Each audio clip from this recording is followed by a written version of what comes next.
YouTube channel medical and nurses सब। आज से जो भी क्लासेस होंगी उसमें आपको एक क्लास रहेगी जिसमें डेली आपको एक एनएचएम या फिर एक सीएचओ का पेपर सॉल्व करवाया जाएगा। और आज का एक पेपर है सीएचओ का पेपर। अभी रिसेंट में राजस्थान में जो 2023 में पेपर हुआ था उसको कैंसिल करके उसकी नई डेट दे दी गई है। पेपर आपका मार्च में आई थिंक, और फरवरी में राजस्थान में ही एनएचएम का पेपर है। एमपी की डेट अभी कंफर्म नहीं हुई है सीएचओ की, और वो भी बहुत जल्दी हो जाएगी। आपको अपनी तैयारी में है जो जोरों तोरों से अपनी तैयारी कंटिन्यू करके रखनी है। तो डेली आपको अभी रिसेंट में जब तक आपके एग्जाम नहीं होते हैं, मेरे पास जितने भी एनएचएम सीएचओ के जो भी पेपर अरेंज हो पाएंगे वो सभी पेपर आपको डेली स्पेशली एक पेपर अलग, जो भी जितने अलग अलग स्टेट वाइज जो पेपर है, डेली आपको एक एनएचएम या सीएचओ का पेपर और साथ में एक क्लास आपकी करवाई जाएगी मार्च एंड तक। मार्च एंड तक मैंने इसलिए कहा एनएचएम और सीएचओ को, क्योंकि आपके मार्च एंड तक अलग अलग जगह एनएचएम सीएचओ के पेपर हैं इसलिए। दूसरी चीज, जो भी लोग इन पेपर्स की पीडीएफ फॉर्मेट परचेस करना चाहते हैं वो भी आपको अवेलेबल हो जाएंगे, जिसमें आपको 40 पेपर प्लस 13 सीरीज रहेंगी। सीरीज जो 13 है उसमें मोस्ट ऑफ दी आपको गायनेकोलॉजी और सीएचओ है जो इंक्लूडेड, सॉरी कम्युनिटी हेल्थ है जो इंक्लूडेड रहने वाली है। तो आज की क्लास में पेपर है, पेपर का फॉर्मेट इस तरीके से था इसलिए मैंने इसको पूरा टाइप फॉर्मेट में कन्वर्ट किया है। सीएचओ का पेपर है जो कि आपके अपकमिंग एग्जाम में आपको बहुत ही ज्यादा हेल्पफुल रहने वाला है। और जो भी लोग इन पेपर्स की पीडीएफ लेना चाहते हैं, स्पेशली जो सीबीटी बेस्ड एग्जाम हुए हैं उन पेपर्स को लेके, तो वो पेपर आपको अवेलेबल हो जाएंगे, जिसमें आपके एनएचएम और सीएचओ के मिला के टोटल 40 पेपर रहेंगे। पेपर हिंदी इंग्लिश दोनों फॉर्मेट में रहेंगे और आपके लिए सीरीज रहेंगी ओनली इंग्लिश में रहेंगी। तो आई होप आप जो भी लोग लेना चाहते हैं वो परचेस कर सकते हैं। 40 पेपर प्लस 13 सीरीज, और यदि आप पर्टिकुलर एमपी बस का पेपर दे रहे हैं तो आपको वो पेपर्स भी अवेलेबल हो जाएंगे। आज की क्लास में according to that question paper के जो हमारा फर्स्ट क्वेश्चन है, पूरा ऑफिशियल पेपर है, आप लोग ये देख सकते हैं, लेकिन इसको मैंने इस तरीके से सॉल्व नहीं, जो पेपर है यही है, इसको है जो दूसरे फॉर्मेट में कन्वर्ट किया है ताकि आपको समझना इजी रहे। तो इस पेपर का जो पहला क्वेश्चन था वो ये रहा यहाँ पे, which test is used to diagnose diphtheria. Diphtheria के लिए डायग्नोस्टिक टेस्ट पूछा है। अब आपको जरूरी नहीं है कि अपकमिंग टाइम में डिप्थीरिया का डायग्नोस्टिक टेस्ट पूछे।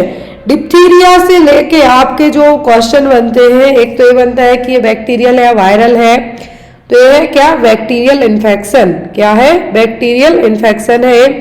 दूसरा यहाँ पे आपको टेस्ट जो क्वेश्चन आता है कि डिप्थीरिया फैलता कैसे है, तो ये ड्रॉपलेट इन्फेक्शन के थ्रू। कैसे, ड्रॉपलेट के थ्रू। कॉजेटिव एजेंट क्या है इसका, तो वह कॉर्नी बैक्टीरियम डिप्थीरिया। क्या है, कॉर्नी बैक्टीरियम डिप्थीरिया। तो ये 3 क्वेश्चन आपको यहाँ से बेसिक सीधे सीधे बनेंगे। चौथा बनता है यहाँ पर इसके लिए जो टेस्ट है, डायग्नोस्टिक टेस्ट, वो कौन टेस्ट होगा डिप्थीरिया के लिए, वो कौन सा होगा। ऑप्शन में Schick test, Coombs test, Mantoux test या फिर नॉन स्ट्रेस टेस्ट।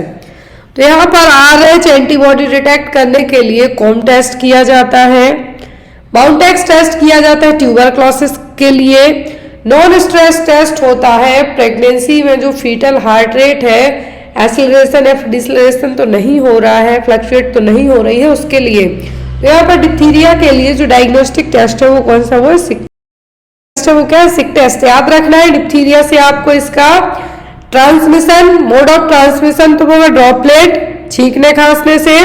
क्या अफेक्ट होगा, तो इसमें आपका जो अपर रेस्पिरेटरी ट्रैक्ट है वो अफेक्ट होगा, स्पेशली आपको सर्दी खांसी जुकाम फ्लू काइंड सिम्टम रहेंगे। अब टेस्ट तो सिक टेस्ट, कॉजेटिव एजेंट तो कॉर्नी बैक्टीरियम डिप्थीरिया जो कि एक बैक्टीरियल इन्फेक्शन है। नेक्स्ट है यहाँ पर इम्यूनाइजेशन इज, तो इम्यूनाइजेशन किस तरीके का प्रिवेंशन है, प्राइमरी, सेकेंडरी, टर्सरी या फिर डिसेबिलिटी प्रिवेंशन। तो आपको प्रिवेंशन से एग्जाम में क्वेश्चन जो आते हैं, क्या है, डिसीज प्रिवेंशन से एग्जाम में यदि आपको क्वेश्चन आते हैं तो आपको यहाँ पर प्रिवेंशन में प्राइमरी भी पूछ सकते, सेकेंडरी भी, टर्सरी भी।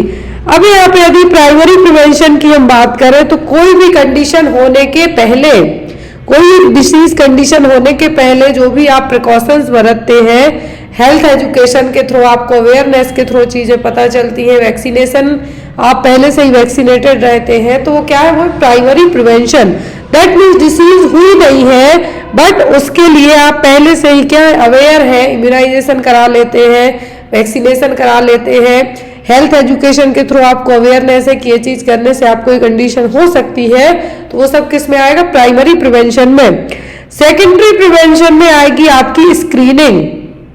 कोई भी डिसीज आपको हो गई, सर्दी खांसी जुकाम बुखार हो गया, अब आपको उस पर्टिकुलर डिसीज को पता करना है, टेस्ट वगैरह कराते हैं, आप स्क्रीनिंग कराते हैं, तो वो आपका क्या आएगा, secondary prevention to identify the disease और इन अर्लीस्ट फेज, मतलब पहली फेज में ही पता करना है यदि आपको क्या प्रॉब्लम है, तो वह सेकेंडरी, मतलब कॉम्प्लिकेशन की तरफ आपको नहीं बढ़ना है, सेकेंड स्टेज में ही आपको क्या हो जाना है, ठीक हो जाना है। टर्सरी में आता है कि यदि आफ्टर द डिसीज आपको कुछ कॉम्प्लिकेशन डेवलप हुए हैं तो उसको आप कैसे हैंडल करेंगे, कैसे मैनेज करेंगे।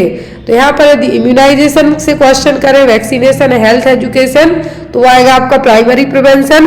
कोई भी टेस्ट, डायग्नोस्टिक टेस्ट आपको देख के पूछे या फिर आपको पेपिस्मियर के बारे में पूछे कि करवा रहे हैं, तो ये होगा सेकेंडरी प्रिवेंशन।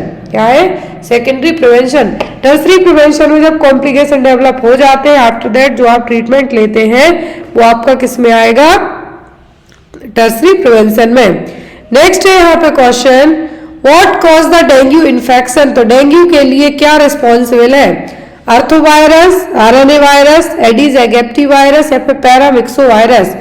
तो यहाँ पर डेंगू के लिए जो डेंगू का यदि इन्फेक्शन पूछे तो डेंगू के लिए यदि मॉस्किटो की बात करें तो वो क्या है, एगिप्टी, एडिस एगिप्टी मॉस्किटो, जो कि एलोपिक्टस मॉस्किटो फैमिली से बिलोंग करेगा। लेकिन यहाँ पे यदि आपको वायरस पूछे तो डेंगू वायरस, क्या है, डेंगू वायरस और एडिस एगिप्टी वायरस ऑप्शन में आपको नहीं है, सॉरी ऑप्शन में आपको डायरेक्ट मॉस्किटो नहीं है, यहाँ पे वायरस पूछा है, तो वो क्या है यहाँ पर, एडिस एगिप्टी वायरस, जो कि डेंगू के लिए रिस्पॉन्सिबल है। डेंगू के लिए ही ब्रेक बॉर्न फीवर के नाम से भी जाना जाता है, क्यों, या फिर हड्डी तोड़ बुखार, मतलब कि इसमें आपके जितने भी जॉइंट्स है वहां पे तो दर्द होगा ही, साथ ही साथ आपकी आंखों में दर्द होगा, आंखों के यहाँ पे आपको पेन होगा, पूरी बॉडी में आपको फ्लू जैसे ही सिम्टम रहेंगे, लेकिन बुखार है जो बहुत हाई रहेगा, प्लेटलेट्स काउंट है जो बहुत ज्यादा डाउन जाएगा आपको, ये एग्जाम में आपको पूछा जाता है। तो यहाँ पर आपको याद रखना है कि जो एडिस मॉस्किटो है, क्या है, एडिस मॉस्किटो है, इसके थ्रू जीका, चिकनगुनिया भी है जो फैलता है, ये भी याद रखें। लेकिन एडिस एगिप्टी, तो इससे क्या होगा यहाँ पे, डेंगू, क्या है, डेंगू। नेक्स्ट क्वेश्चन है, vitamin C is also known as, ये क्वेश्चन अभी इसी तरीके से रिलेट करता हुआ B2, विटामिन B2 को पूछा है, केमिकल नेम पूछा गया है, HSSC एग्जाम में 31 तारीख को पेपर हुआ है। विटामिन सी का दूसरा नाम क्या है, टोकोफेरॉल, पेंटोथेनिक एसिड, वेनिलिक एसिड या फिर एस्कॉर्बिक एसिड। तो आपको सभी विटामिन के, क्या है, सभी विटामिन के केमिकल नाम है जो याद रखने हैं, केमिकल नाम और इनसे होने वाली प्रॉब्लम्स। तो यहाँ पे यदि हम बात करें विटामिन सी, तो विटामिन सी का केमिकल नाम क्या है, एस्कॉर्बिक एसिड, क्या है, एस्कॉर्बिक एसिड। विटामिन ए के लिए कहा जाता है रेटिनॉल, विटामिन डी कहलाता है कैल्सीफेरॉल, टोकोफेरॉल है जो यहाँ पर क्या है, ये विटामिन ई, याद रखें, tocopherol vitamin E, ascorbic acid vitamin C, pantothenic acid यहाँ पर क्या है, B5, क्या है यहाँ पर, B5। अब यदि हम बात करें पूरे विटामिन की, तो यहाँ पे आपको एग्जाम में ये क्वेश्चंस आते ही आते हैं, इनसे होने वाली प्रॉब्लम्स। विटामिन सी से होने वाली प्रॉब्लम क्या होती है, डेफिशिएंसी होती है, स्कर्वी, क्या है, स्कर्वी। टोकोफेरॉल एक एंटीऑक्सीडेंट के साथ साथ एंटी स्टेरिलिटी विटामिन भी कहलाएगा। क्लियर, विटामिन सी की जरूरत है जो इन्फेक्शन में भी इन्फेक्शन से रिकवर होने में, इन्फ्लामेशन से रिकवर होने में भी पड़ती है। फिर यहाँ पे यदि बात करें कौन सा विटामिन है जो जितने भी लोग वेजिटेरियन है उनमें इसकी डेफिशिएंसी हो सकती है, तो होता है विटामिन B12 और साइनोकोवालमिन, क्योंकि विटामिन B12 सबसे ज्यादा जो नॉनवेज या फिर मांसाहारी आइटम्स होते हैं उन्हीं में बस प्रेजेंट रहता है।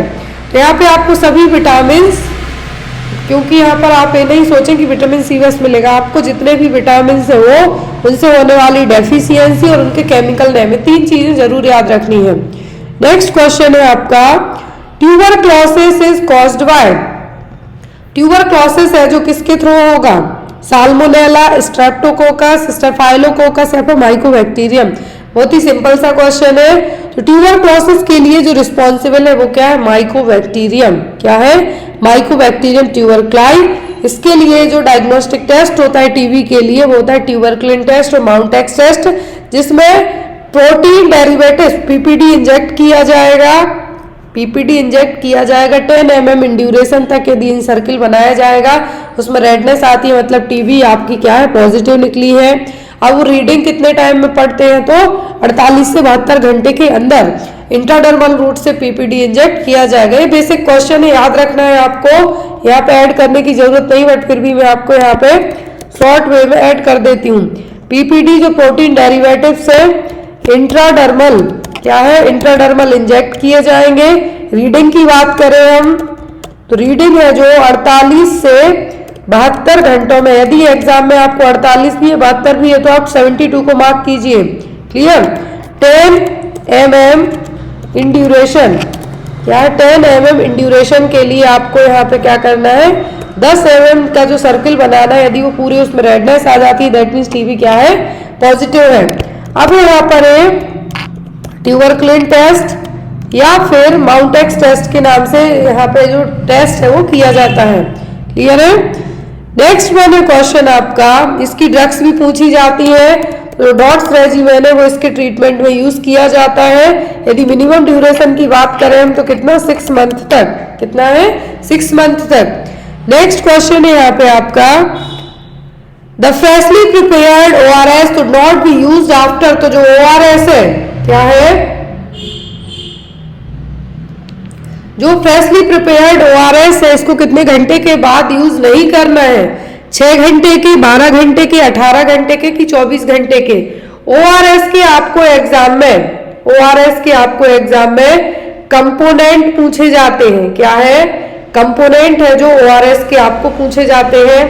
दूसरी चीज यहाँ पर आपको ORS के कंपोनेंट्स के साथ साथ कितना इसमें ऑस्मोलैरिटी है वो पूछी जाती है। तो यदि आपको डायरेक्ट याद नहीं होता है तो आपको एक काम करना है, इसके लिए ORS का WHO के थ्रू जो ORS की WHO की वेबसाइट पे जाइए आप और ORS बस है जो टाइप कीजिए, पूरी आपको ORS की डिटेल मिल जाएगी। क्योंकि जरूरी नहीं कि 24 घंटे वाला बस पूछें कि एक बार जो पैकेट घोला 24 घंटे के अंदर आपको यूज करना है। आफ्टर दैट 24 आवर आपको इसको क्या कर देना है, डिस्कार्ड कर देना है। ORS में सोडियम क्लोराइड रहता है, पोटेशियम क्लोराइड रहेगा, सोडियम सिट्रेट रहेगा और जो ग्लूकोज रहता है वो रहता है एनहाइड्रोक्सी डेक्सट्रोज के फॉर्म में। ये आप याद रखें, एग्जाम में आपको आता है, पानी को गर्म करना है, उसको ठंडा करना है, देन आफ्टर आपको उसमें क्या करना है, ORS है जो घोलना है। लेकिन 24 घंटे के अंदर जो घुला हुआ घोल है आपका उसको डिस्कार्ड कर देना है। क्लियर है। नेक्स्ट वन, यदि एक चीज और पूछें कि जो ORS का आप 1 लीटर घोलते हैं ORS, तो यहाँ पर कितने ग्राम इसमें ग्लूकोज रहता है, तो होता है 20 ग्राम। ये भी आपको रिसेंट में एग्जाम में आ चुका है। नेक्स्ट क्वेश्चन है यहाँ पे, विच of the following disease is caused by bacteria, तो इनमें से बैक्टीरियल डिसीज कौन सी है, हेपेटाइटिस ए, टाइफॉइड, मीजल्स या फिर पोलियो। तो हेपेटाइटिस ए एक वायरल इन्फेक्शन है, इसके लिए यहाँ पे बात करें हम तो फीको ओरल रूट के थ्रू फैलता है। एक्यूट एक डिसीज कंडीशन है जिसमें लिवर में ही प्रॉब्लम होगी। मीजल्स, तो मीजल्स किससे फैलता है, तो ये भी वायरल है। क्या है, मीजल्स किससे फैलता है, वायरस से, मॉर्वी वायरस, याद रखना है इसका नाम। सिंगल स्ट्रैंड क्या है यहाँ पर, एक RNA वायरस है। RNA वायरस का नाम क्या है, मॉर्वी वायरस। क्या है, मॉर्विली वायरस, या फिर आप इसको एग्जाम में पैरामिक्सो वायरस के नाम से याद रखें, क्योंकि आपको मॉर्विली वायरस तो एग्जाम में नहीं आता है क्योंकि फैमिली का नाम है पैरामिक्सो वायरस। पैरामिक्सो वायरस किसका है, मीजल्स का। पोलियो का तो पोलियो वायरस ये है यहाँ पे। टाइफॉइड एक यहाँ पे बैक्टीरियल इन्फेक्शन है जो कि साल्मोनेला टाइफी से, किससे, साल्मोनेला टाइफी से फैलता है, साल्मोनेला टाइफी से। इसी के लिए एंट्रिक फीवर, क्या है, एंट्रिक फीवर के नाम से भी जाना जाता है। एग्जाम में आया था अभी जो HSSC का पेपर हुआ है, कि टाइफाइड को दूसरे किस नाम से जाना जाता है, तो वो है एंट्रिक फीवर। याद रखना है, टाइफाइड साल्मोनेला टाइफी से फैलेगा। एंट्रिक फीवर होता कैसे, गंदे खाने पीने के कारण, गंदा पानी पीने के कारण। जो लोग बहुत गोलगप्पे वगैरह खाते हैं ठेलों पे खड़े होकर, उनको सबसे ज्यादा होने की दिक्कत होती है। Next one, which of the following is a water borne disease, तो इनमें से कौन सी है जो कि एक वाटर बॉर्न डिसीज है, कोलेरा, मलेरिया, ट्यूबरक्लोसिस या फिर इन्फ्लुएंजा। तो वाटर बॉर्न डिसीज मतलब गंदे पानी के कारण हो सकती है, तो वो है यहाँ पर ओनली कोलेरा। क्या है, कोलेरा, जो कि विब्रियो कोलेरा से होगी। यहाँ पे क्या है, विब्रियो कोलेरा। विब्रियो कोलेरा इसके लिए क्या है, रिस्पॉन्सिबल है। इसका एक और क्वेश्चन एग्जाम में आता है, वो राइस वाटर स्टूल। कोलेरा कैसे हुआ, गंदे पानी पीने के कारण। तो यहाँ पर आपका आंसर क्या होगा, cholera. It's a vibrio cholera positive agent है, जो कि एक बैक्टीरियल प्रॉब्लम है। इसका एक क्लासिकल साइन होता है rice water stool. Next question है यहाँ पे, epidemiological triad are all included except, तो एपिडेमियोलॉजिकल ट्रियाड में 3 चीजें होती हैं, एजेंट, होस्ट, एनवायरनमेंट। क्या है, एजेंट, होस्ट, एनवायरनमेंट, इसमें 3 चीजें रहेंगी। एपिडेमियोलॉजी में आपको यदि इसके फादर पूछे तो एपिडेमियोलॉजी के फादर कौन है, जॉन स्नो, एग्जाम में आते हैं जॉन स्नो। तो यहाँ पे फादर पूछे तो जॉन स्नो। ट्रियाड है तो 3 चीजें होती है, triad that means 3, agent, host and environment. Investigator इसका हिस्सा नहीं है।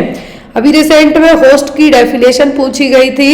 होस्ट एक ऐसा पर्सन है, इंडिविजुअल एनिमल, जो भी किसी भी डिसीज कंडीशन उसको होगी, लेकिन एजेंट क्या करेगा, कॉज करेगा। इन्वायरमेंट का मतलब यहाँ पे वातावरण, जो माइकोबैक्टीरियम एजेंट है या फिर कुछ भी बैक्टीरिया वायरस है उसको ग्रो करने में हेल्प करेगा इन्वायरमेंट। जैसे सर्दी खांसी जुकाम है, जनरली जो विंटर सीजन होता है उसमें होने की प्रॉब्लम ज्यादा होती है बारिश के टाइम पे, तो वो यहाँ पे क्या करेगा, इन्वायरमेंट का रोल प्ले करेगा, जो भी वेदर है वो। तो यहाँ पे आपको एपिडेमियोलॉजिकल ट्रियाड की बात करें तो जॉन स्नो इसके फादर है एपिडेमियोलॉजी के। एपिडेमियोलॉजी में डिसीज है, जो डिसीज किसी पर्सन में किस तरीके से फैल रही है, किस तरीके से ग्रो कर रही है, क्या क्या साइन सिम्टम दिखा रही है, पूरी डिसीज की कंडीशन स्टडी किसमें की जाएगी, एपिडेमियोलॉजी में। Next one, what is the immediate first aid treatment for dog bite, ये केस कल ही मेरे घर के सामने हो गया है डॉग बाइट का। तो यहाँ पे इमीडिएट फर्स्ट एड ट्रीटमेंट क्या देंगे आप किसी मरीज को, किसी पर्सन को यदि अचानक से कुत्ते ने काट लिया तो क्या करेंगे, cover with dressing, apply antiseptic lotion, suture the with wound या फिर wash with soap and water for 15 minutes. तो यदि किसी को कुत्ते ने काट दिया है, भले वहां पे ज्यादा स्क्रैच ना हो, ना कुछ भी उतना दिख भी नहीं रहा हो विजिबल, तब भी आपको फर्स्ट एड के तौर पर 15 मिनट तक साबुन और पानी से उसके हाथ धुलने हैं। जहां पे भी काटा है, जिस भी एरिया में हाथ नहीं, यहाँ पे जहां पे भी काटा है वहां पे साबुन और पानी से कंटिन्यूअस 15 मिनट तक वॉश करना है, ताकि जो रेबीज वायरस है उस पर्सन की बॉडी में सर्कुलेट ना हो पाए। आपको पता नहीं है कि जो डॉग आपके आसपास घूम रहे हैं उनमें रेबीज वैक्सीन लगी हुई है नहीं, और आफ्टर दैट आपको 15 मिनट तक धुलने के बाद तुरंत हॉस्पिटल भी जाना है। ऐसा नहीं कि हाँ जहां भी काटा साफ करके छोड़ दें, आफ्टर दैट आपको हॉस्पिटल भी जाना है। Next one, rubella is also known as, rubella का दूसरा नाम क्या है, वूफिंग कफ, टिटनस, मीजल्स या फिर जर्मन मीजल्स। मीजल्स को कहा जाता है रूबियोला। क्या है, रूबियोला। मीजल्स को कहा जाता है रूबियोला। इसके जो क्लासिकल साइन है वो क्या है, कॉप्लिक स्पॉट, जो कि रेड कलर के रहेंगे। ये एग्जाम में अभी आया था, रेड रैसेस। तो यहाँ पे मैं लाइन इसलिए आपको ऐड करती जा रही हूँ ताकि आपको याद रखना इजी रहे। मीजल्स का दूसरा नाम पूछे तो रूबियोला। कॉप्लिक, यहाँ पे क्या है, कॉप्लिक स्पॉट है जो कि देखने को मिलते हैं और जो कि रेड रेसेस के नाम से भी जाने जाते हैं। रूबेला का नाम होता है जर्मन मीजल्स। क्या है, जर्मन मीजल्स।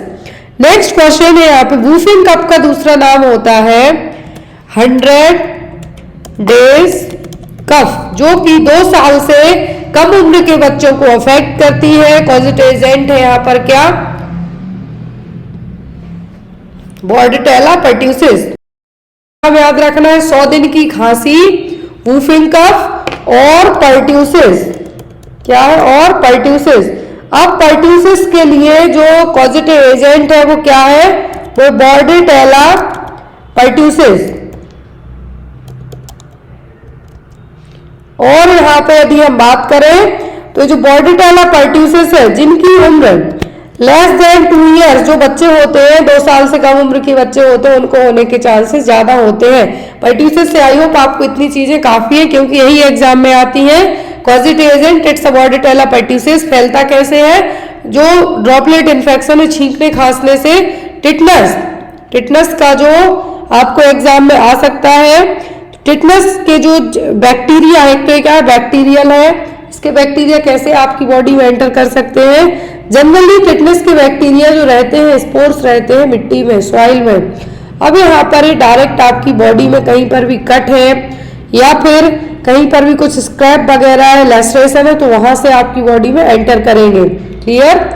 नेक्स्ट क्वेश्चन है यहाँ पे आपको, DPT vaccine is administered by which method. तो डीपीटी वैक्सीन किस मेथड से दी जाती है, ओरल, इंट्रामस्कुलर, इंट्राडर्मल, सबक्यूटेनियस। तो जो डीपीटी वैक्सीन दी जाती है वो दी जाती है इंट्रामस्कुलर रूट से। डिप्थीरिया, पर्ट्यूसिस, टिटनस किस रूट से, इंट्रामस्कुलर रूट से वैक्सीन दी जाती है। नाउअडेज डीपीटी के साथ साथ पेंटावैलेंट, क्या है, पेंटावैलेंट वैक्सीन, मतलब इसमें 5 वैक्सीन एक साथ होती हैं, जिसमें रहेगी आपकी diphtheria, pertussis, tetanus plus hepatitis B plus haemophilus influenzae type B, HIV, haemophilus influenzae type B है जो इंक्लूड रहेगी। IM रूट से है जो दी जाएगी, कहां पर, वास्टस लैटरलिस मसल्स में। ये आप याद रखें, छोटे छोटे टर्म्स में इसीलिए इंक्लूड करते जा रही हूं ताकि आपको इजीली याद रहे। अब यहाँ पर इंट्राडर्मल की बात करें तो इंट्राडर्मल से ओनली BCG दी जाती है, सबक्यूटेनियस ओनली मीजल्स दी जाती है आफ्टर कंप्लीटिंग द 9 मंथ। कब, 9 महीने के बाद। BCG दी जाती है at the time of birth. कब, at the time of birth. और यदि नहीं दे पा रहे हैं तो 1 ईयर की एज तक इसको दे सकते हैं। इंट्रामस्कुलर में आपकी पेंटावैलेंट दी जाएगी। क्लियर। पेंटावैलेंट वैक्सीन में 5 वैक्सीन इंक्लूडेड रहेंगी। न्यूमोकोकल वैक्सीन दी जाती है, वो भी इसी रूट से दी जाएगी। ओरल में only OPV and rotavirus, rotavirus दी जाती है किसके लिए, डायरिया को प्रिवेंट करने के लिए। यहाँ पे आपको डायरिया के लिए रोटावायरस दी जाएगी। ओरल कितना, 5 ड्रॉप्स। ये याद रखें, जैसे ओरल पोलियो की 2 ड्रॉप्स होती हैं, इसकी यहाँ पे क्या रहेंगी, 5 ड्रॉप्स। क्लियर। छोटे छोटे टर्म से आपको याद रखना है। तो यहाँ पे OPV कब तक दी जाती है, 5 साल की उम्र तक पोलियो से प्रिवेंट करने के लिए। रोटावायरस की 5 बूंदें दी जाती हैं 6, 10 और 14 वीक्स में। और पेंटावैलेंट वैक्सीन की बात करें तो ये भी दी जाती है कब, 6, 10 एंड 14 वीक्स की एज में, इंट्रामस्कुलर रूट से, वास्टस लैटरलिस मसल में। या फिर एक क्वेश्चन आपको आ सकता है कि जो इन्फेंट है उनमें IM इंजेक्शन कहाँ दिया जाता है, वो दिया जाता है वास्टस लैटरलिस मसल्स में। क्लियर। नेक्स्ट क्वेश्चन है यहाँ पे, a newborn failure to pass meconium within the first 24 hour after birth में indicate which of the following. तो एक न्यूबॉर्न बेबी है, मेकोनियम, मेकोनियम का मतलब होता है बेबी का जो फर्स्ट पासिंग स्टूल है ब्लैक ग्रीनिश टाइप का रहेगा। यदि वो जन्म होने के बाद से लेके 24 घंटों तक स्टूल पास नहीं करता है तो इसको क्या होने के चांसेस रहेंगे, abdominal wall defect, celiac disease, intussusception या फिर हिस्ट्रिंग्स डिसीज। तो यदि 24 घंटे की जगह एग्जाम में आपको 48 से 72 घंटे तक भी रख दे तो भी आपका आंसर सेम ही रहना चाहिए। 24 घंटे है जो यहाँ पे मिनिमम ड्यूरेशन की बात की जा रही है, यदि 72 घंटे तक भी रख दे सेम होगा आपका आंसर। मेकोनियम क्या है, बेबी का फर्स्ट पासिंग स्टूल, जन्म होने के बाद है जो बच्चे का पहला पासिंग स्टूल क्या कहलाता है, मेकोनियम, जो कि ग्रीनिश ब्लैक टाइप का रहेगा। लेकिन यदि बच्चा ये पास नहीं करता है 24 घंटे तक तो उसको हिस्ट्रिंग्स डिसीज, जिसको आप कह सकते हैं कंजेनाइटल, क्या कह सकते हैं आप इसको, कंजेनाइटल मेगा कोलोन इसमें जो एब्सेंस रहेंगी, क्या रहेगा, एब्सेंस रहेंगी गैंग्लियोनिक सेल्स। एब्सेंस रहेंगी क्या, गैंग्लियोनिक सेल्स। एग्जाम में पूछ सकते हैं, यदि बच्चा जन्म होने के बाद से लेके 24 घंटे तक फर्स्ट अपना जो स्टूल पास नहीं करेगा, पोटी नहीं जाता है, तो उसको क्या होने के रिस्क रह सकते हैं, कंजेनाइटल मेगाकोलोन, जिसको हिरस्प्रिंग्स डिसीज या फिर एब्सेंस ऑफ गैंग्लियोनिक सेल्स के नाम से भी आप जान सकते हैं। एग्जाम में या तो ये पूछेंगे कि हिरस्प्रिंग डिसीज में क्या प्रॉब्लम रहे, सॉरी क्या कौन सी सेल्स एब्सेंट रहेंगी, तो वो होती है ganglionic cells. Next is what is the first vaccine given to a newborn baby. तो न्यूबॉर्न बेबी को जो वैक्सीन दी जाती है वो पहली कौन सी है, फर्स्ट वैक्सीन पूछिए, बीसीजी, डीपीटी, एमएमआर या फिर डीटीपी। तो यहाँ पर बीसीजी जो वैक्सीन दी जाती है, पहले मैं आपको ऐड करती हूँ, जन्म के समय बच्चे को दी जाती है BCG plus hepatitis B and OPV. लेकिन यहाँ पे कंडीशंस अप्लाई होती हैं। हेपेटाइटिस बी है जो, यदि बच्चे का वजन 2 kg से क्या है, कम है, तो आपको ये नहीं देना है। क्या करना है, नहीं देना है, नॉट गिवन। लेकिन यदि बच्चे का वजन जब 2 किलो से ज्यादा हो जाए तब आप हेपेटाइटिस बी वैक्सीन दे सकते हैं IM रूट से। एक चीज और दी जाती है जन्म के समय, विटामिन के। विटामिन के दिया जाता है, कैसे, IM रूट से।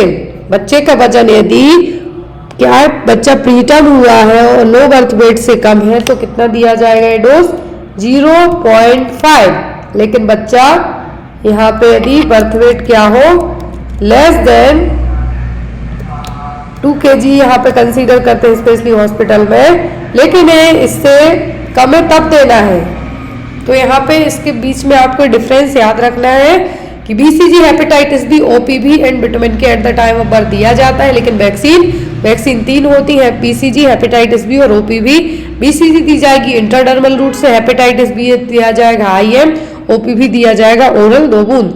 अब विटामिन के इंट्रामस्कुलर दिया जाएगा, यदि वजन कितना है, 2 किलोग्राम से कम है तो हाफ डोज देना है आपको, या फिर आपको वजन नहीं दिया गया, डायरेक्ट कह दे कि लो बर्थ वेट पे भी है, तब भी आपको कितना देना है, 0.5। यदि डायरेक्ट पूछे कि कितना डोज देना है तो 1 mg। क्लियर। विटामिन के क्यों दिया जाता है, हेमरेज और ब्लीडिंग को प्रिवेंट करने के लिए। तो यहाँ पे क्वेश्चन है कि first BCG that is given newborn baby, तो वो क्या है, बीसीजी वैक्सीन। नेक्स्ट हुआ question, what does N Apgar score of 9 means. यदि अपगार स्कोर में 9 आते हैं, इसका मतलब क्या है, डिप्रेशन है, डिप्रेशन नहीं है, इमीडिएट ट्रीटमेंट की जरूरत है, या फिर none of the above. Apgar score किसने दिया था, वर्जीनिया अपगार ने। याद रखें, अपगार स्कोर 2 बार चेक किया जाता है न्यूबॉर्न में, एक तो जन्म होने के विदिन 1 मिनट के अंदर और दूसरा 5 मिनट के बाद। 2 चीजें याद रखें, जन्म होने के विदिन 1 मिनट के अंदर, दूसरा 5 मिनट के बाद अपगार स्कोर चेक किया जाता है। यहाँ पर 5 चीजें चेक होती है अपगार स्कोर में। ए रिप्रेजेंट द अपीयरेंस, मतलब बच्चे का स्किन कलर, यदि पिंक है मतलब बच्चा हेल्दी है। पी रिप्रेजेंट द पल्स और हार्ट रेट। जी मीन्स ग्राइमेसी और रिफ्लेक्सेस, जो हाथ पैर हिला डुला रहा है, वो चिल्ला रहा है। एक्टिविटी मतलब मसल टोन, और रेस्पिरेशन मतलब ब्रीदिंग। तो ये 5 चीजें चेक की जाती हैं, और यदि बच्चा पूरी बॉडी पिंक है तो 2 पॉइंट देंगे। 100 से ऊपर हार्ट रेट है, पल्स रेट जो कि 120 से 160 के बीच में होती है तो भी नॉर्मल है। ग्राइमेसी मतलब अच्छा रो रहा है, चिल्ला चिल्ला के है, जो क्या है बच्चा नॉर्मल है। एक्टिव मूवमेंट, हाथ पैर भी हिला डुला रहा है, और पल्स जो ब्रीदिंग रेट है नॉर्मल है। तो सब में 2-2 करके 10 पॉइंट हो जाएंगे। लेकिन यदि 7 से कम है तो मॉडरेटली डिप्रेस्ड है, और 3 से भी कम है मतलब बच्चा सीवियरली डिप्रेस्ड है। तो यहाँ पे याद रखना, यदि 9 पूछे मतलब बच्चा अच्छी कंडीशन में है, no depression. Next is when the anterior fontanelle does normally closes। तो anterior fontanelle कब क्लोज होते हैं, 6 to 10 मंथ में, 12 to 18 मंथ में, 2 to 3 ईयर में, या फिर 3 to 4 ईयर में। तो एंटीरियर fontanelle नॉर्मली कब क्लोज होते हैं, एंटीरियर fontanelle क्लोज होते हैं 12 से 18 महीने की उम्र में। कब, 12 से 18 महीने की उम्र। पोस्टीरियर ऑक्सीपिट क्लोज हो जाते हैं 1.5 1.5 मंथ की उम्र में, या फिर 10 वीक आप कह सकते हैं, लेकिन यहाँ पे आपके जो एंटीरियर है वो बाद में क्लोज होते हैं 12 से 18 महीने की उम्र में।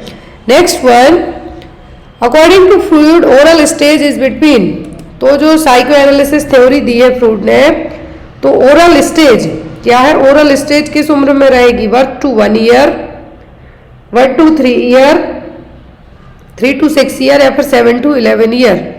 तो यहाँ पर यदि इस स्टेज की हम बात करें, फ्रूट की जो थ्योरी दी गई है, अकॉर्डिंग टू दैट थ्योरी के ओरल स्टेज पूछी गई है, तो वो होती है कब, जन्म से लेके 1 साल की उम्र तक, birth to 1 year, it's a oral stage. आपको याद रखना है क्या, ओरल स्टेज। यदि एनल की बात करें, एनल स्टेज, तो एनल स्टेज होती है किसमें, toddler, 1 to 3 years of age, क्या है 1 to 3 ईयर की एज में क्या है, एनल स्टेज। जो यहाँ पर फोकस रहेगा वो एनल। फिर आता है आपका फैलिक, फैलिक स्टेज, तो फैलिक यहाँ पे आपकी कब रहेगी, 3 to 6, 3 to 6। और यहाँ पे आप ये कह सकते हैं कि जो school going children, sorry pre Schuler होते हैं, कौन, प्री स्कूलर्स। नेक्स्ट है यहाँ पे आपका, नेक्स्ट है आपका लेटेंसी, क्या है, लेटेंसी। लेटेंसी 6 to 12 ईयर्स, क्या है, 6 to 12 ईयर्स। और जो बच्चे स्कूल गोइंग बच्चे हैं उनके लिए है। फिर आपका आता है जेनाइटल, क्या है, जेनाइटल, तो आफ्टर द 12 ईयर, क्या है, आफ्टर 12 ईयर। क्लियर है। तो ये आपको स्टेज है जो एग्जाम में पूछी जा सकती है। तो यदि एनल पूछे, सॉरी ओरल जो कि एक फर्स्ट स्टेज है, तो birth to 1 year, anal 1 to 3 year, phallic 3 to 6 year जो प्री स्कूलर है, और latency 6 to 12 year, genital after the 12 year. Next one, what is the first aid treatment for choking. तो first aid से जो question आने आपको, एक तो डॉग बाइट हो गया, दूसरा हो गया चोकिंग। ये क्वेश्चन बेसिक है, एग्जाम में आते हैं। चोकिंग का फर्स्ट एड ट्रीटमेंट क्या है, call for ambulance, try to remove object with the finger, give fluids to drink, give sharp back blow between shoulder blade. First aid treatment क्या है choking का, तो चोकिंग का फर्स्ट एड ट्रीटमेंट होता है कि sharp back blow between the shoulder blade. यहाँ पे हेमलिज मैन्यूवर ऐड कर दें तो आपको वो है जो मार्क करनी है, लेकिन जब वो नहीं और आपको इस तरीके से ऑप्शन है, तो यहाँ पे आपको 5 back blow between the shoulder blade, shoulder blade के बीच में 5 बैक ब्लो देना है, फिस्ट क्लोज करके उसके through.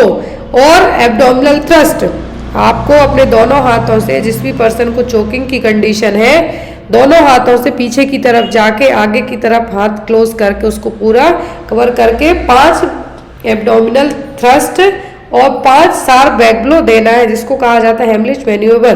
Clear. Next one, what is the route of BCG. तो बीसीजी का रूट क्या होता है, इंट्राडर्मल। यहाँ पे आपको उतना एक्सप्लेन करने की जरूरत नहीं, क्योंकि स्टार्टिंग में ही हमें देख चुके हैं।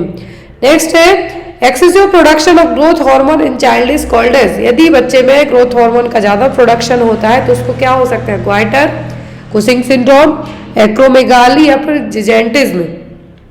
तो यदि ग्रोथ हार्मोन का एक्सेसिव मतलब ज्यादा प्रोडक्शन होता है तो क्या कहलाएगा, जिजेंटिज्म। यदि एडल्ट में होता है तो एक्रोमेगाली, लेकिन बच्चे में हो रहा है तो क्या है, जिजेंटिज्म। याद रखना है, बच्चे में जिजेंटिज्म, एडल्ट में क्या कहलाएगा, एक्रोमेगाली। इस एक्सेसिव ग्रोथ हार्मोन की प्रोडक्शन के कारण बच्चे की जो स्ट्रेचर है वो एज कंपेयर टू नॉर्मल, बच्चे की हाइट भी ज्यादा लंबी हो जाएगी, बोन्स डिफॉर्म्ड रहेंगी, मतलब लंबी रहेंगी, लेकिन उतना जो बच्चा है उतना प्रॉपर तरीके से डेवलप नहीं हो पाएगा।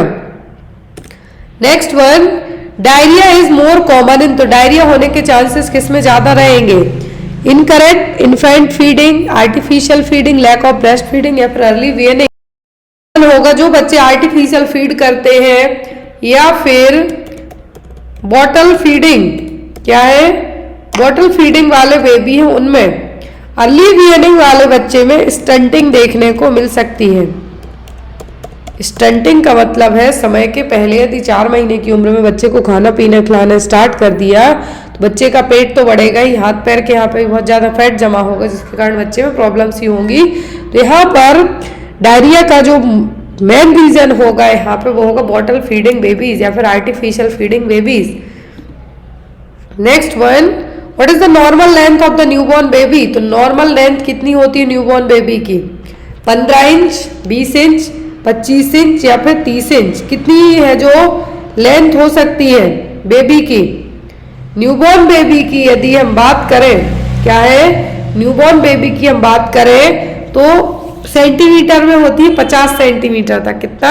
45, डिपेंड करता है मदर की हाइट हेल्थ पर भी, लेकिन नॉर्मल लेंथ होती है 50 सेंटीमीटर तक। कितना? 50 सेंटीमीटर तक। तो यहाँ पर यदि 50 से 55, तो यहाँ पर अकॉर्डिंग टू ऑप्शन के जो आपका सही आंसर इंच में पूछा गया है तो इंच में कितनी होगी? 20 इंच तक। कितना? 20 इंच। नेक्स्ट इज वजन पूछे तो normal 2.5 kg। Next one, what is the common cause of oral thrust? Oral thrust का मेन रीजन क्या है? बैक्टीरिया, वायरस, फंगस या फिर एक्टेसिया? ओरल थ्रस्ट का जो मेन रीजन है क्या है? ओरल थ्रस्ट का जो मेन रीजन है क्या है? Fungus, Candida albicans. याद रखना है फंगस का नाम कैंडिडा एल्बिकेंस, जो कि ओरल थ्रस्ट के लिए रिस्पॉन्सिबल माना जाता है। और एक कैंडिडा एल्बिकेंस होने के चांसेस उनमें ज्यादा रहेंगे जिनकी इम्यूनिटी क्या हो? कमजोर हो, या फिर आपकी जो जीभ है देखा होगा आपने पूरी वाइट टाइप की रहेगी, बहुत ज्यादा वाइट रहेगी, तो ओरल थ्रस्ट के लक्षण हो सकते हैं। Next one, collection of pus in the pleural cavity is known as. यदि प्लूरल कैविटी में पस का कलेक्शन हो जाए तो ये क्या कहलाएगा? निमोनिया, लैरिंजाइटिस, एम्फाइसीमा या फिर एम्पाइमा? तो यहाँ पर यदि प्लूरल कैविटी, प्लूरा जो कि लंग्स की कवरिंग है, किसकी? लंग्स की कवरिंग है। अब यदि इसी प्लूरल कैविटी में पस का कलेक्शन हो जाए तो ये क्या कहलाएगा? एम्पाइमा। एटेलेक्टेसिस होगा तो सिकुड़ना होगा, लंग्स का कोलैप्स होना होगा, लेकिन प्लूरल कैविटी में यदि पस का कलेक्शन हो जाए तो ये क्या कहलाएगा? Empyema. Next one, deficiency of vitamin D leads to. तो डेफिशिएंसी मतलब विटामिन डी की कमी से क्या हो सकता है? स्कर्वी तो होगा विटामिन सी की कमी से, रिकेट्स होगा विटामिन डी की कमी से, बेरी बेरी होगा बी की कमी से। तो यहाँ पर आपको एनीमिया होगा आयरन की कमी से। अब विटामिन डी की कमी से यहाँ पे क्या होगा? रिकेट्स। क्या होगा? Rickets.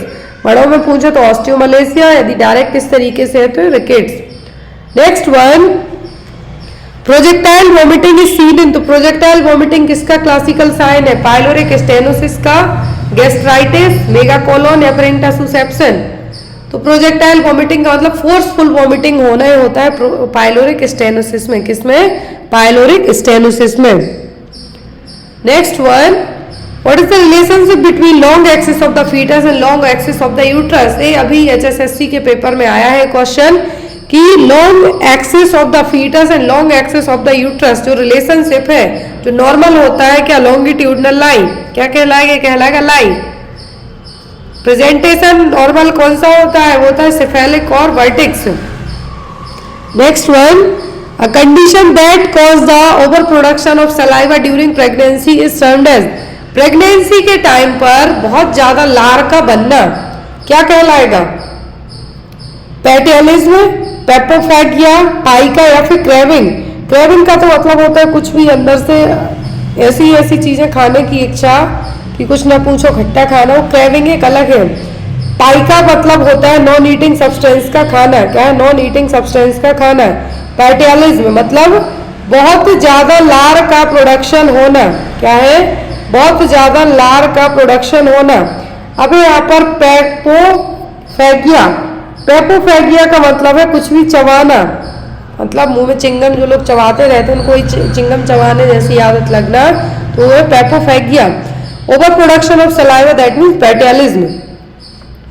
Next one, what is the drug of choice in eclampsia? तो एक्लेम्सिया के लिए ड्रग ऑफ चॉइस पूछी है, क्या होगा? Oral magnesium sulphate, intravenous magnesium sulphate, oral phenytoin या फिर IV फेनिटोइन? तो फेनिटोइन तो क्या है? ड्रग ऑफ चॉइस है जो एपिलेप्सी होती है उनके लिए, फिट्स के लिए। लेकिन एक्लेम्सिया की पूछिए तो वो क्या है, IV मैग्नीशियम सल्फेट MgSO4 है जो दिया जाएगा। एक्लेम्सिया क्या है, प्रेगनेंसी इंड्यूस्ड हाइपरटेंशन, लेकिन साथ ही साथ में जो एपिलेप्टिक फिट्स का आना भी, क्या है, फिट्स का आना भी। Next one, which hormone is responsible for hyperemesis gravidarum, तो हाइपरेमेसिस ग्रेविडरम के लिए कौन सा हार्मोन रिस्पॉन्सिबल है? हाइपरेमेसिस ग्रेविडरम का मतलब है प्रेगनेंसी में होने वाली वॉमिटिंग। रिलैक्सिन भी रिलीज होता है, प्रोजेस्टेरोन भी रिलीज होता है, ह्यूमन प्लेसेंटल भी होता है और HCG भी होगा, लेकिन मैंने रिलीज होने को कहा है ना कि हाइपरेमेसिस ग्रेविडरम के लिए। हाइपरेमेसिस ग्रेविडरम के लिए जो रिस्पॉन्सिबल होता है वो होता है HCG हार्मोन। क्या है यहाँ पे, HCG hormone, human chorionic gonadotropin hormone. Pregnancy में जो जी मचलाता है, वॉमिटिंग होती है, उसके लिए HCG का ओवर प्रोडक्शन रिस्पॉन्सिबल है। दूसरी चीज, HCG जो प्रेगनेंसी में कंफर्म किया जाता है कौन से हार्मोन के थ्रू, तो HCG हार्मोन के थ्रू ही पता चलेगा। तीसरी चीज यहाँ पे नोजिया वॉमिटिंग है, कब तक हो सकते हैं hyperemesis gravidarum? Most of the 80% cases में फर्स्ट ट्राइमेस्टर में बस रहते हैं, आफ्टर दैट अपने आप सबसाइड हो जाते हैं। अब इस HCG को रिलीज कौन करता है? इसको रिलीज करती है syncytiotrophoblast cells, syncytiotrophoblast cells. Next one, which of the following stage of labor would the nurse assist crowning? Crowning कौन सी स्टेज में देखने को मिलेगा? मतलब जो फीटल हेड है वो विजिबल होना स्टार्ट होगा, किस स्टेज में होगा? First, second, third, fourth. तो फर्स्ट स्टेज में सर्विक्स डायलेट होगी, कितना, 10 centimetre. Second, fetal expulsion stage कहलाती है, कौन सी? Fetal expulsion stage. तीसरी स्टेज कहलाती है क्या? Placental expulsion. फोर्थ को कहते हैं हम क्या? ऑब्जर्वेशनरी स्टेज। क्या है ऑब्जर्वेशनल स्टेज? बच्चे को भी ऑब्जर्व करना है, माँ को ऑब्जर्व भी करना है, मोस्ट ऑफ दी माँ को ऑब्जर्व किया जाएगा यहाँ पे। तो यहाँ पे फर्स्ट स्टेज क्या है लेबर में? सर्विक्स डायलेट होना 10 centimetre. Second stage foetal expulsion stage है और इसी स्टेज में क्राउनिंग देखने को मिलेगी। तीसरी होती है प्लेसेंटल एक्सपल्सन स्टेज। चौथी होती है माँ को ऑब्जर्व करना है कि बहुत ज़्यादा ब्लीडिंग तो नहीं हो रही है, यूट्रस प्रोलैप्स तो नहीं हो रही है, ये सभी चीज़ें आपको क्या करनी है? मेजर करनी है, चेक करनी है। Next one, pale white vaginal discharge for the first fortnight during puerperium is. Pale white colour का वेजाइनल डिस्चार्ज हो रहा है first fortnight during the puerperium, तो ये क्या कहलाएगा? रूब्रा, सिरोसा, अल्वा या फिर ट्यूना। तो यहाँ पर व्हाइट कलर की बात की जा रही है तो एंड में होता है। इनिशियल टाइम पर रूब्रा होगा, सिरोसा होगा, ट्यूना होता नहीं है। 3 वर्ष होते हैं, rubra, serosa, Alva. White colour का जब स्टार्ट हो जाए तो ये कहलाएगा लोचिया एल्वा। क्या कहलाएगा? Lochia alba. Next one, puerperium. तो परपीरियम पीरियड होता है कितना? 42 दिनों का, 42 डेज का। Next one, stage 1 of labour includes which phases is the correct order. First stage में 3 फेज होती हैं, तो वो 3 फेज यहाँ पे कौन सी हैं? करेक्ट सीक्वेंस बताना। ऑप्शन में है transition, latent, active, latent active transition, active transition latent या फिर एक्टिव लेटेंट ट्रांजिशन। तो यहाँ पर फेजेस है, क्या है? फर्स्ट स्टेज ऑफ लेबर की जो फेजेस है 3 होती हैं। लेटेंट, 3 फेज होती है, पहली होती है लेटेंट, दूसरी एक्टिव, तीसरी ट्रांजिशन। लेटेंट फेज में यहाँ पे देखिए फर्स्ट स्टेज की जो लेटेंट फेज है इसमें माइल्ड और शॉर्ट क्या होंगे? कॉन्ट्रैक्शंस आएंगे, जिसमें सर्विक्स कितनी डायलेट होगी? 0 to 3 सेंटीमीटर सर्विक्स क्या होगी? डायलेट। क्लियर? ये फर्स्ट फेज है और जो कि 6 से 8 घंटे में, कितना? 6 to 8 आवर्स तक चलेंगे। नॉर्मल बात की जा रही है यहाँ पे। फिर आती है आपकी कौन सी? एक्टिव।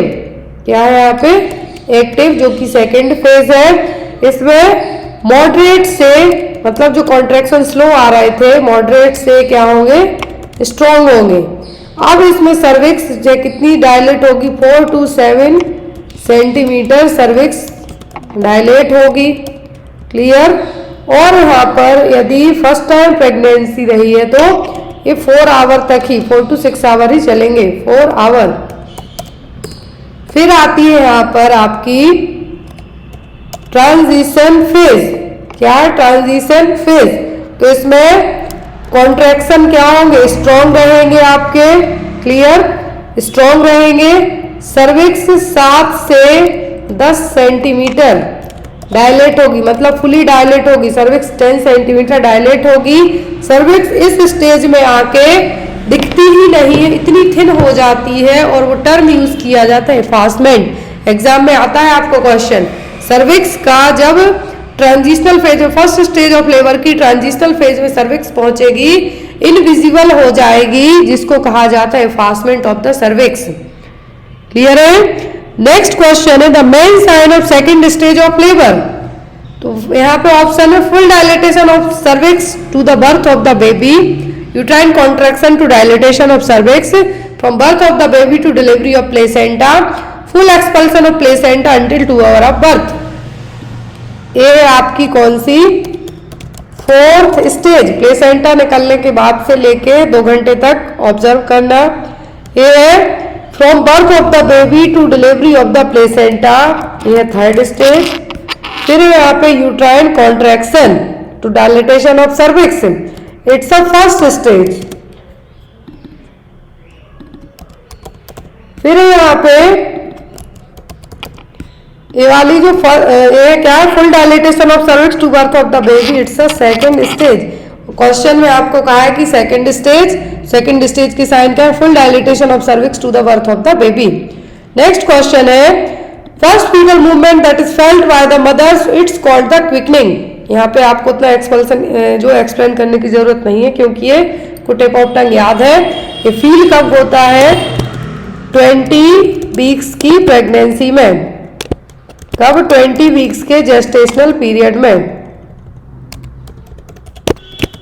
कब, 20 वीक की प्रेगनेंसी में। लाइटनिंग का मतलब होता है यहाँ पर जब 36 to 38 वीक की प्रेगनेंसी तक क्या होगा, आपका जो फंडल हाइट है एक्सीफेस्टर्नम और चेस्ट तक पहुंचेगा, इसका सडनली डाउन आना, मतलब बेबी का नीचे की तरफ आके एंगेज होना, तो प्रोसेस क्या कहलाती है, lightening. Next one, the fertilisation of ovum in female takes place in the, fertilisation कहाँ पे होता है, ओविडक्ट, यूट्रस, वजाइना, सर्विक्स पे होता है फैलोपियन ट्यूब के, कहाँ पर, फैलोपियन ट्यूब के एम्पुला पार्ट में। याद रखें, तो यहाँ पर ओविडक्ट किसको कहा जाता है, फैलोपियन ट्यूब को। यदि जब यही फर्टिलाइजेशन ओविडक्ट में हुआ, फैलोपियन ट्यूब में हुआ, वहीं पे इम्प्लांटेशन भी हो गई यूट्रस की जगह, तो फिर ये कहलाएगा क्या, ectopic pregnancy. Next one, inflammation of uterine tube is known as. तो यहाँ तक हम 30 क्वेश्चन तक पहुंच गए। अब जिन्होंने 31 दिसंबर का पेपर नहीं देखा, प्लीज देखिए, इन 30 क्वेश्चंस में से 6 क्वेश्चन उस पेपर में आए हुए हैं। वो आगे हम देखेंगे कि जो आगे जो और क्वेश्चंस हैं उनमें से कितने रिपीट हुए हैं। तो यहाँ पर inflammation of the uterine tube, oophoritis, mesometritis, parametritis या फिर साल्पिंजाइटिस। यूट्राइन ट्यूब का इन्फ्लामेशन कहलाता है साल्पिंजाइटिस।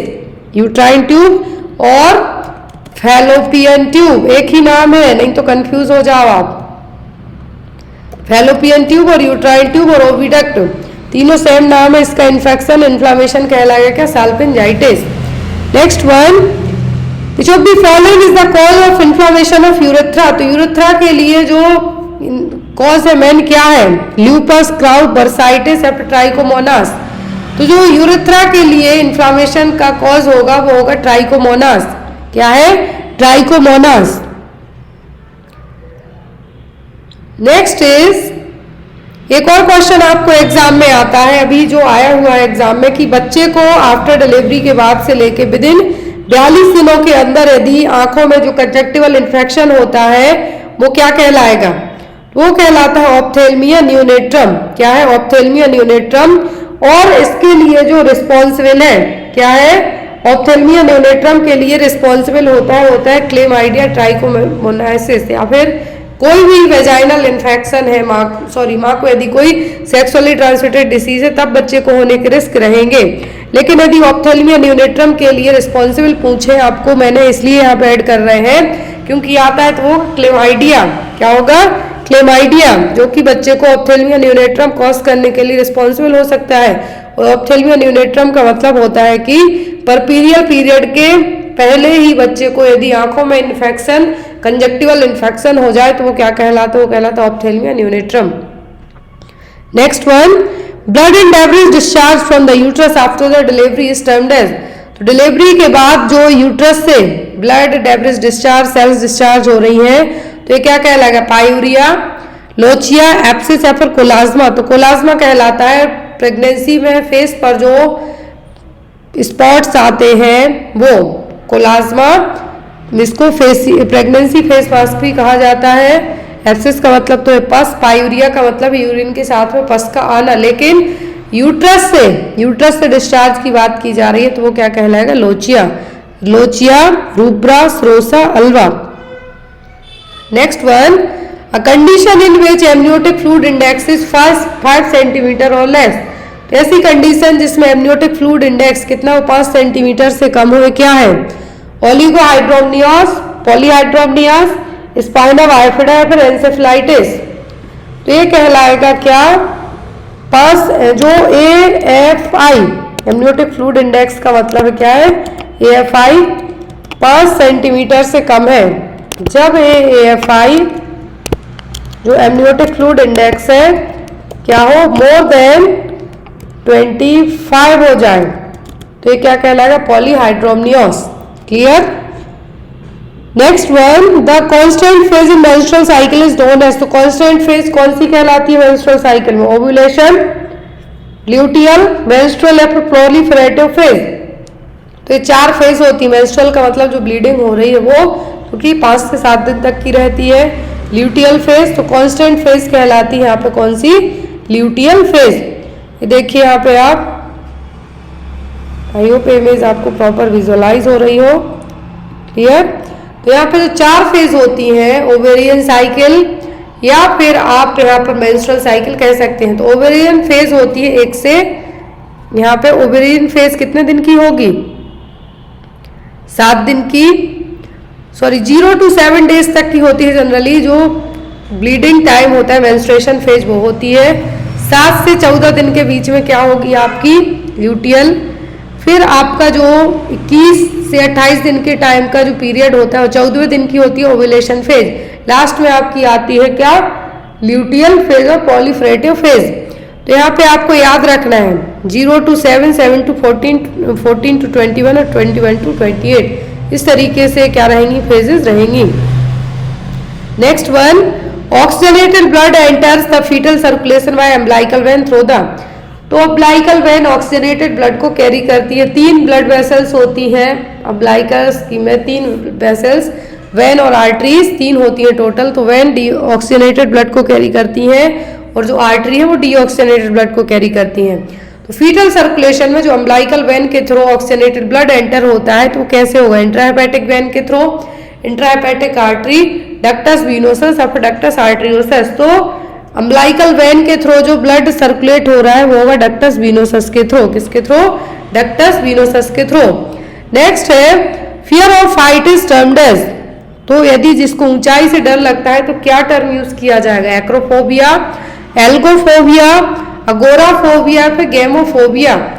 ऊंचाई से डर लगने के लिए जो टर्म यूज होगा वो क्या होगा, वो कहलाता है एक्रोफोबिया। क्या है, एक्रोफोबिया। एल्गोफोबिया, यहाँ पे फोबिया का मतलब होता है डर लगना। क्या है, डर लगना। एल्गोफोबिया का मतलब है कि फिजिकल पेन से डर लगना। क्या है यहाँ पर, फियर ऑफ पेन, आपको कुछ भी लगे उससे डर लगना। क्या है, एल्गोफोबिया। गेमोफोबिया का मतलब होता है शादी से डर लगना। नेक्स्ट है the most common cause of dementia. तो डिमेंशिया का मेन रीजन क्या हो सकता है, डिप्रेशन, मेनिया, एल्जाइमर्स या फिर मल्टीपल स्क्लेरोसिस। कॉमन कॉज पूछा है डिमेंशिया का तो होगा एल्जाइमर डिसीज, जो कि एल्डर एज पर्सन में कॉमन होते जाता है। Next one, false fixed belief is called. False fixed belief क्या है? इल्यूजन है, डेल्यूजन है, परसेप्शन है कि हेलुसिनेशन है? फॉल्स फिक्स्ड बिलीफ क्या कहलाएगा? तो ये कहलाता है आपका क्या? डिल्यूजन। क्या है? Delusion.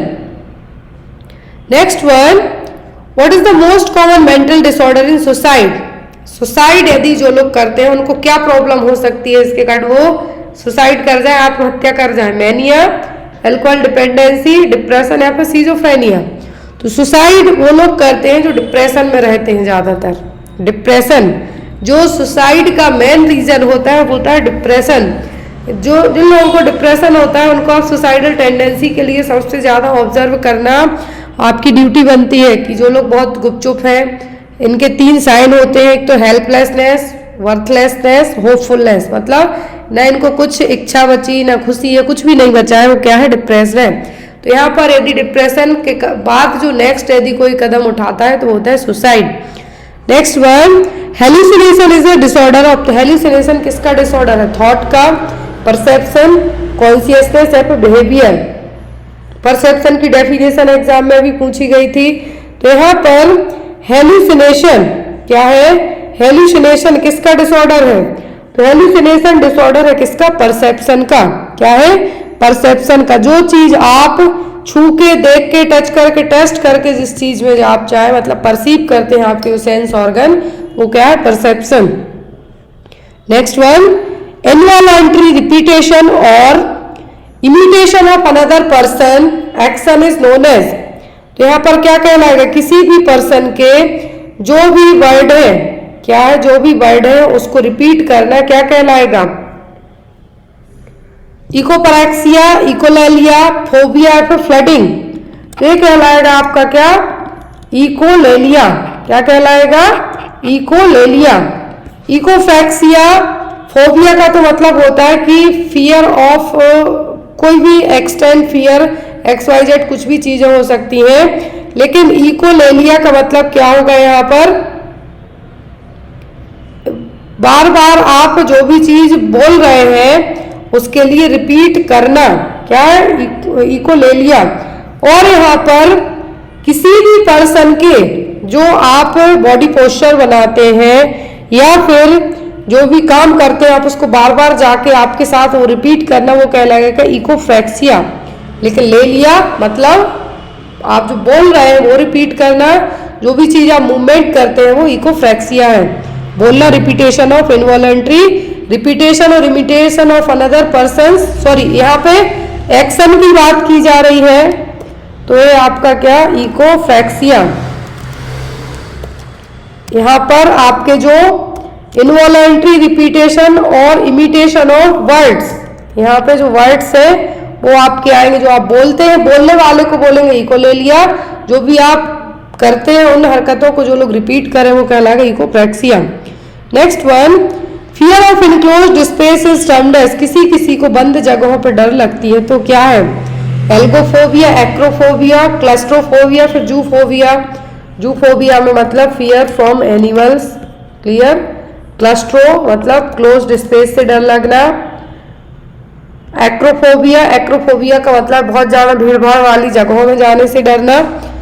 Next one, absolute contraindication for ECT, electroconvulsive therapy में किस केस में ईसीटी नहीं देंगे आप? मैनिया में, डिप्रेशन में, इंक्रीज्ड इंट्राक्रैनियल प्रेशर या फिर डायबिटीज में? डायबिटीज में भी अवॉइड की जा सकती है, बीपी बढ़ रहा है तब भी अवॉइड करेंगे, लेकिन एब्सोल्यूट मतलब देना ही नहीं है जब किसी पर्सन का आईसीपी बढ़ा हुआ हो। ईसीटी दी और ज्यादा बड़ा, मरीज ठीक होने की वजह सीधा भगवान को प्यारा हो गया। तो ईसीटी का एब्सोल्यूट कॉन्ट्राइंडिकेशन क्या है? जब आईसीपी बढ़ा हुआ हो, हेड इंजरी हुई हो, ऐसे केसेस में ईसीटी नहीं दी जाएगी। इलेक्ट्रोकन्वल्सिव थेरेपी, ईसीटी तब यूज की जाती है जब साइकेट्रिक ड्रग्स हैं जो यूजफुल ना हो, असर ना करें, तब ईसीटी दी जाएगी। Next one, what is the drug of choice for mood disorder? तो मूड डिसऑर्डर वाले मरीज के लिए ड्रग ऑफ चॉइस क्या है? इमिप्रामाइड है, लिथियम है, क्लोरप्रोमाजीन है या फिर हैलोपेरिडोल है। ये सभी ड्रग किसी न किसी फॉर्म में एग्जाम में आती हैं। लिथियम क्या है? मूड डिसऑर्डर के लिए, और या फिर हम ये कह सकते हैं मैनिया के लिए ड्रग ऑफ चॉइस है। इमिप्रामाइन डिप्रेशन के लिए यूज की जाती है, और साथ ही साथ जो बच्चे बेड वेटिंग या फिर 6 साल की उम्र के बच्चे जो बेड वेटिंग करते हैं या फिर इसको हम कहते हैं एन्यूरेसिस, उसमें भी इमिप्रामाइन यूज की जाती है। क्लियर है।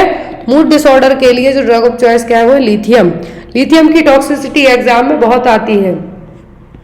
Next one, during repetitive rituals और मूवमेंट इज एसोसिएटेड विथ, कोई भी काम आप बार बार रिपीट करते हैं तो वो क्या है? Acute stress disorder, generalised anxiety disorder, obsessive compulsive disorder या फिर स्ट्रेस। ये कहलाएगा सिंपल सा क्या? ओसीडी। आपको गेट लगाने की आदत है, लगे भी है, बार बार जाके चेक करेंगे और लगाएंगे। हाथ धुलने की आदत है, दिमाग में जो आइडिया आ रहा है, आपके दिमाग में आइडिया आ रहा है हैंड वॉश करना, हैंड वॉश करना, जाके धुल ही लेना, वो पूरा ओसीडी कहलाएगा। Next one, when is the world mental health day celebrated? तो हम हर साल विश्व मानसिक दिवस कब मनाते हैं? बहुत जरूरी है।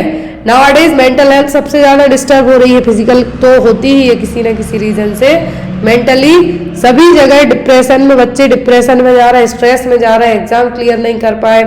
तो यहाँ पर मेंटल हेल्थ की जरूरत बहुत ज्यादा है, अवेयरनेस बहुत ज्यादा है। तो यहाँ पर मेंटल हेल्थ डे हम सेलिब्रेट करते हैं हर साल। कब? 10 अक्टूबर को, 10 अक्टूबर को। Next one, which is the most dangerous type of schizophrenia? तो सीजोफ्रेनिया का सबसे डेंजर टाइप क्या है? सिंपल, हैप्रिफ्रेनिक, पैरानॉइड या फिर कैटाटोनिक। कौन सा सीजोफ्रेनिया सबसे डेंजर है? तो होता है पैरानॉइड, जिसको शकीले टाइप का सीजोफ्रेनिया आप कह सकते हैं। पर्सन हमेशा शक में ही रहेगा। Next one, which is not a clinical feature of depression? तो डिप्रेशन का क्लिनिकल फीचर कौन सा नहीं है? Increased activity, decreased volume of speech, poverty of ideas, sadness of mood. तो क्लिनिकल फीचर डिप्रेशन का कौन सा नहीं है? तो डिप्रेशन वाला मरीज बहुत कम बोलेगा, सॉरी कम एक्टिव रहेगा। तो यहाँ पर इसका आंसर भी आपका यही होगा, इंक्रीज्ड एक्टिविटी। ये कभी भी एक्टिव नहीं रहेंगे, बहुत कम बोलेंगे, इनके पास आइडिया भी कम होंगे और सैड भी रहेंगे, लेकिन यहाँ पर एक्टिविटी ज़्यादा नहीं रहेगी। और यहाँ पे पूछा गया है कि कौन सा क्लिनिकल फीचर नहीं है, तो increased activity. Next one, which one is the most common symptom of neurosis? Neurosis वाले मरीज में क्या सिम्टम देखने को मिलेंगे? फियर होगा, एंजाइटी होगी, स्टूपर होगा कि डिल्यूजन होगा? क्या देखने को कॉमन मिलेगा एन्यूरोसिस वाले में? न्यूरोसिस वाले पर्सन में क्या है जो कॉमन सिम्टम होंगे? यहाँ पर साइकोटिक की बात नहीं की जा रही है। न्यूरोसिस वाले मरीज में क्या सिम्टम देखने को मिलेंगे? तो न्यूरोसिस वाले मरीज का यहाँ पे सिम्टम पूछा है तो होगी यहाँ पे एंजाइटी। क्या होगी? एंजाइटी होगा, गिल्ट टाइप से रहेगा, उनको डर भी लगेगा। तो यहाँ पे आपका आंसर क्या होगा? Anxiety. Next one, false sensory perception with no basis in reality is known as? False sensory perception मतलब जिसका रियलिटी से लेना ही देना नहीं है, तो वो क्या है? वो कहलाएगा आपका क्या? हेलुसिनेशन। क्या है? हेल्यूसिनेशन। नेक्स्ट वन, ऑप्शन में आपको जो बहुत ही सिंपल ऑप्शन है जो आपको पता है, इसलिए मैंने इनको रीड आउट नहीं किया। नेक्स्ट है most important factor in therapeutic relationship. तो थेराप्यूटिक रिलेशनशिप में सबसे ज्यादा जरूरी क्या है? नॉलेज होना, प्रोफेशनलिज्म, ट्रस्ट या फिर मोटिवेशन। जरूरी तो ये सभी चीजें हैं, जरूरी सभी चीजें हैं, लेकिन सबसे ज्यादा इंपॉर्टेंट है ट्रस्ट। आपका पेशेंट आप केयर कर रहे हैं उसकी, तो आप पे ट्रस्ट कर रहा है या नहीं, वो चीज सबसे ज्यादा डिपेंड करेगी। तो मोस्ट इंपॉर्टेंट फैक्टर यहाँ पे क्या होगा थेराप्यूटिक रिलेशनशिप में? ट्रस्ट, भरोसा करना। Next one, normal response of an individual to the loss of a loved object is called as? यदि किसी का कोई प्यारा, कोई सबसे लव्ड वन है, कुछ भी यदि क्या हो जाए, उसकी डेथ हो जाए, तो यहाँ पर जो उसको रिस्पॉन्ड करेगा वो क्या कहलाएगा? लो मूड, सैडनेस, डिप्रेशन या फिर ग्रीफ? ये कहलाएगा क्या? ग्रीफ। अब यहाँ पे आपको ऐड होती है कुबलर-रॉस की थ्योरी, एग्जाम में आता है। क्या है? कुबलर-रॉस का जो मॉडल है, कुबलर-रॉस थ्योरी आप कह सकते हैं इसमें। कुबलर-रॉस की थ्योरी में आपको स्टेज पूछ सकते हैं। फर्स्ट होती है डिनायल, मतलब एक्सेप्ट नहीं करना। दूसरी स्टेज होती है एंगर, गुस्सा आना। तीसरी होती है बार्गेनिंग। क्या है? बार्गेनिंग। चौथी होती है डिप्रेसिव। डिप्रेसिव, लास्ट होती है एक्सेप्टेंस। ये आपको सीक्वेंस में जमाने आ सकती हैं। कुबलर-रॉस का मॉडल है, कुबलर-रॉस की थ्योरी। इसमें 5 स्टेप होते हैं, denial, anger, bargaining, depressive, acceptance. पहले मरीज डिनाई करेगा कि नहीं मैं नहीं हो सकता, मेरे साथ नहीं हो गए, गुस्सा आएगी, बार्गेनिंग होगी, अंदर ही अंदर दुखी होगा, एट द एंड वो क्या कर जाएगा, उस चीज को एक्सेप्ट कर जाएगा। Next one, the method used to administration medication into a ear is called. यदि कोई भी मेडिकेशन आप क्या करते हैं, कान में डालते हैं, तो क्या कहलाएगा? कान, नाक और आंखों में जो मेडिकेशन आप इंस्टिल करते हैं वो कहलाएगी इंस्टलेशन। क्या होगी? इंस्टलेशन। इनहेल मतलब नोज, स्प्रे के थ्रू जो जाएगी। इंजेक्शन अब आपके निडल के थ्रू बॉडी के अंदर इंजेक्ट किए जाएंगे, वो होंगे। अब आपके नाक में या कान में जो दवाई डाली जाती है वो क्या कहलाएगी? इंस्टलेशन। स्किन पे लगाई जाएगी तो वो कहलाएगी क्या? टॉपिकल। ये एग्जाम में आया हुआ है HSSC में अभी। Next one, knee chest position is also known as. तो नी चेस्ट पोजीशन को क्या कहेंगे आप? लेफ्ट लेटरल, लिथोटोमी, जेन्यूपेक्टोरल या फिर फॉलोअर्स। नी चेस्ट पोजीशन कहलाती है जेन्यूपेक्टोरल पोजीशन। कौन सी? जेन्यूपेक्टोरल पोजीशन। फॉलोअर्स ब्रीदिंग प्रॉब्लम के लिए कॉमनली यूज की जाती। लेफ्ट लेटरल यदि किसी को एनीमा देना है या फिर कुछ रेक्टम में चेक किया जाना है उसके लिए यूज की जाएगी। लेथोटोमी वेजाइनल एग्जामिनेशन के लिए यूज की जाएगी। Next one, loss of hepatitis termed as. भूख ना लगने के लिए क्या टर्म यूज करेंगे? एनोरेक्सिया, अफासिया, पॉलीफेजिया, फिर ओलिगोफेजिया। तो यहाँ पर बहुत ज्यादा क्या है? यहाँ पर बहुत ज्यादा भूख ना लगना, सॉरी यहाँ पे क्या है? लॉस ऑफ एपेटाइट है, मतलब एनोरेक्सिया, बहुत ज्यादा खाना मतलब एक्सेसिव ईटिंग। पॉलीफेजिया, बहुत ज्यादा खाना, पॉलीफेजिया, बहुत कम खाना, ओलिगोफेजिया, लेकिन भूख ही ना लगना, anorexia. Clear? Next is, as inform constant is obtained from a pre operative patient to prevent. जब मरीज की सर्जरी के पहले आप एक पेपर पे साइन करा लेते हैं वो कहलाता है इन्फॉर्म कॉन्सेंट। इसका रीजन क्या होता है? कॉम्प्लिकेशन के लिए, इन्फेक्शन के लिए, एनी फॉल या फिर लीगल इम्प्लीकेशन। आप लीगल इम्प्लीकेशन में ना फंसे उसके लिए आप पहले ही मरीज की फैमिली से साइन करा लेते हैं। और ये चीज सबसे ज्यादा इंपॉर्टेंट होती है जब आप किसी हेल्थ फैसिलिटी में काम कर रहे हो तब। Next one, an instrument placed against a patient chest to hear both chest and heart sound। तो चेस्ट और हार्ट साउंड सुनने के लिए मरीज के चेस्ट पे आप एक इंस्ट्रूमेंट रख के सुनते हैं कानों में लगा के, तो वो क्या है? स्टेटोस्कोप है, ऑटोस्कोप है, स्फिग्मोमैनोमीटर है कि टेलीस्कोप है? स्फिग्मोमैनोमीटर यूज करेंगे बीपी चेक करने के लिए, ऑटोस्कोप यूज किया जाएगा आपके कान चेक करने के लिए, स्टेटोस्कोप यूज किया जाएगा आपका हार्ट और चेस्ट साउंड सुनने के लिए। Next one, Which of the following is the meaning of PRN? PRN का मतलब क्या है? When advised, immediately, when needed या फिर now। तो ये कहलाएगा क्या? When needed, जब जरूरी हो तब। Next one, what should the nurse read carefully in the drug order to give safe medication? यदि मरीज को आप मेडिकेशन दे रहे हैं तो आपको क्या चीजें पहले पढ़ लेनी है? ड्रग एंड पेशेंट नाम, ये बिल्कुल पढ़ना है। ड्रग डोज एंड रूट, ये भी पढ़ना है। Drug and signature of the doctor, ये सभी चीजें पढ़नी है। देन आफ्टर आप किसी मरीज को मेडिकेशन एडमिनिस्टर करेंगे। Right patient, right route, right dose and जो डॉक्टर ने आपको प्रिस्क्राइब किया है। यदि ऑप्शन में आपको ये नहीं है, इनमें से एक है लेकिन ये तीनों आपके मिलते जुलते हुए हैं, तब आपका आंसर होगा all of the above. Clear? Next one, the activity that is not recorded by pulse oximeter. तो पल्स ऑक्सीमीटर में SpO2 लेवल चेक किया जाएगा, ऑक्सीजन सैचुरेशन चेक होगी और पल्स चेक होगी। ECG चेंजेस देखने को नहीं मिलेंगे। क्लियर? पल्स ऑक्सीमीटर कोरोना के टाइम पे सबने खरीद लिया था। Next one, collapsing pulse is known as. Collapsing pulse को क्या कहा जाएगा? वाइसेमिनल पल्सस, अलार्मनेस, वाटर हैमर या फिर बाउंडिंग पल्स। कोलैप्सिंग पल्स कहलाती है वाटर हैमर पल्स। कौन सी? Water hammer pulse. Next one, the best method for assessing inner respiration in a responsive person. यदि मरीज रिस्पॉन्ड कर रहा है, बेहोश नहीं रिस्पॉन्ड कर रहा है, तो आप उसकी रेस्पिरेटरी रेट कैसे चेक करेंगे? Put hand in front of the nose, look listen and feel, put the hand of the chest, if none of the above. मरीज रिस्पॉन्ड कर रहा है तो देख के सुन के फील करेंगे, look listen and feel.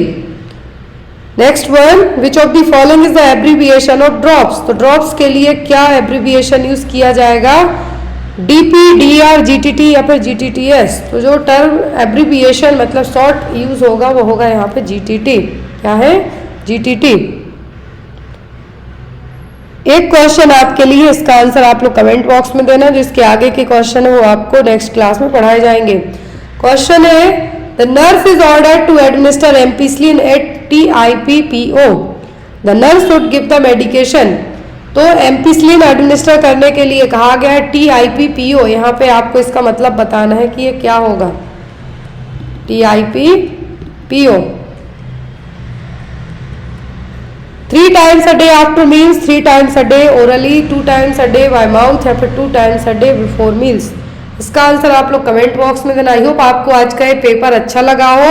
Daily आपको इसी तरीके से पेपर सॉल्व कराए जाएंगे, और जो भी लोग इन पेपर्स PDF को परचेस करना चाहते हैं वो डायरेक्ट मेरे व्हाट्सएप नंबर पर कांटेक्ट करके इन पेपर्स PDF को परचेस कर सकते हैं।